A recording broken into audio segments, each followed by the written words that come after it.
अस्सलाम वालेकुम। अगर आपकी उम्र 40 साल है या 40 साल के करीब है तो मेरी आज की वीडियो को आपने गौर से सुनना और देखना है, क्योंकि इंसान जब 40 साल का होता है तो 40 साल की उम्र में इंसान को अपनी सेहत का ज़्यादा ख्याल रखना पड़ता है, अपनी ज़्यादा केयर करनी पड़ती है, क्योंकि 40 साल की उम्र में इंसानी जो जिस्म की कमज़ोरी है उसका सफ़र शुरू हो जाता है। और आज की वीडियो में मैं आपको 3 ऐसी बीमारियां बताऊंगा जिनके 40 साल की उम्र में लगने के चांसेस होते हैं। उसमें सबसे पहली बीमारी है, उसका नाम है सर्कोपीनिया। सर्कोपीनिया देखें, उम्र बढ़ने के साथ साथ जो इंसानी जिस्म के पट्टे होते हैं उसमें कमज़ोरी वाक़ई होना शुरू हो जाती है। इंसान के जो जिस्म के पट्टे होते हैं वो कमज़ोर होना शुरू हो जाते हैं। इसलिए इंसान को अपने इस एज में आके, 40 साल की उम्र में आके अपने जो जिस्म है उसको हरकत में रखना होता है। इसी तरह कोई ज़्यादा उम्र का इंसान अगर अस्पताल में दाखिल है उसको ज़्यादा आराम का मशवरा नहीं देना चाहिए और उसको अस्पताल में ज़्यादा देर दाखिल नहीं रहना चाहिए, क्योंकि अगर आप 2 हफ्ते तक, अगर आप 1 हफ्ते तक लेटे रहते हैं तो आपकी पट्ठों की जो 5% जो कारकर्दगी है वो कम हो जाती है, क्योंकि जो बूढ़ा इंसान है वो अपने पट्ठे दोबारा नहीं बना सकता। अगर एक बार अगर उसके पट्ठे चले गए तो इसका मतलब है वो वापस दोबारा नहीं बन सकते। इसी तरह आपने अक्सर देखा होगा कि जो थोड़ी सी ज़्यादा एज के लोग होते हैं वो चलने में किसी चीज़ का सहारा लेते हैं, कोई चीज़ पकड़ के या कोई छड़ी पकड़ के चलते हैं। इस तरह उनका जो जिस्म होता है वो उनका मोहताज हो जाता है। इसलिए कोशिश ये करनी चाहिए कि इंसान किसी चीज़ का सहारा ना ले और अपना सारा जो वज़न होता है वो अपने जिस्म के ऊपर डाले और वो खुद चले।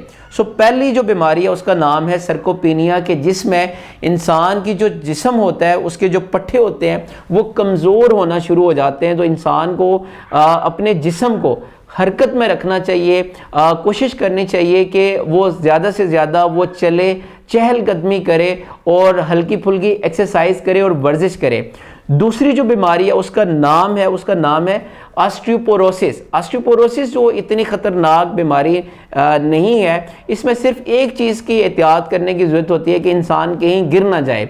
लेकिन जो सर्कोपीनिया है इसमें ज़्यादा नुकसान होता है, क्योंकि इसमें इंसान के जब जिस्म के पट्टे होते हैं वो जब कमज़ोर होते हैं तो उसमें इंसान को हाई ब्लड शुगर का मसला हो सकता है और उसको ज़्यादा नुकसान पहुंचता है। और तीसरी जो बीमारी है उसका नाम है मसल एट्रोपी। मसल एट्रोपी में जो इंसान को तेज़ी से जो नुकसान है वो टांगों के पट्ठों को होता है। इंसान की जो टांगें होती हैं उसके जो पट्टे होते हैं वो कमज़ोर होना शुरू हो जाते हैं। और याद रखिएगा, इंसान की जो बुढ़ापे का सफ़र होता है वो भी टांगों से शुरू होता है। इंसान के सबसे पहले जो टांगें होती हैं वो कमज़ोर होना शुरू होती हैं। इसलिए इंसान को ज़्यादा देर लेटे नहीं रहना चाहिए और अपने जिस्म को हरकत में रखना चाहिए, क्योंकि इंसान के जो 50% जो हड्डियाँ होती हैं और 50% जो पट्टे होते हैं वो इंसान के पाँव में मौजूद होते हैं। और पाँव को ज़्यादा से ज़्यादा हरकत में रखना चाहिए। कम से कम रोज़ाना की बुनियाद पे चहलकदमी करनी चाहिए और 30 से 40 मिनट वो चहलकदमी करनी चाहिए, हल्की फुल्की एक्सरसाइज करनी चाहिए। और इसके साथ साथ अगर आप साइकिल चलाते हैं तो आपके जिस्म के पट्ठों के लिए ये बड़ी मुफीद साबित होती है। इसके साथ साथ अगर आप 40 साल के हैं तो अब आप अपनी खुराक का बहुत ज़्यादा ख्याल रखें। आप अगर बहुत ज़्यादा खाने के शौकीन हैं तो आपको थोड़ा सा मोहतात होना पड़ेगा कि आप वो खाना खाएं जो आपकी सेहत के लिए अच्छा हो, जो आपकी सेहत को फ़ायदा दे। और मियारी खाना खाएं, बेशक कम खाएं लेकिन मियारी खाना खाएं जिससे आपका जो जिस्म है वो मज़बूत हो।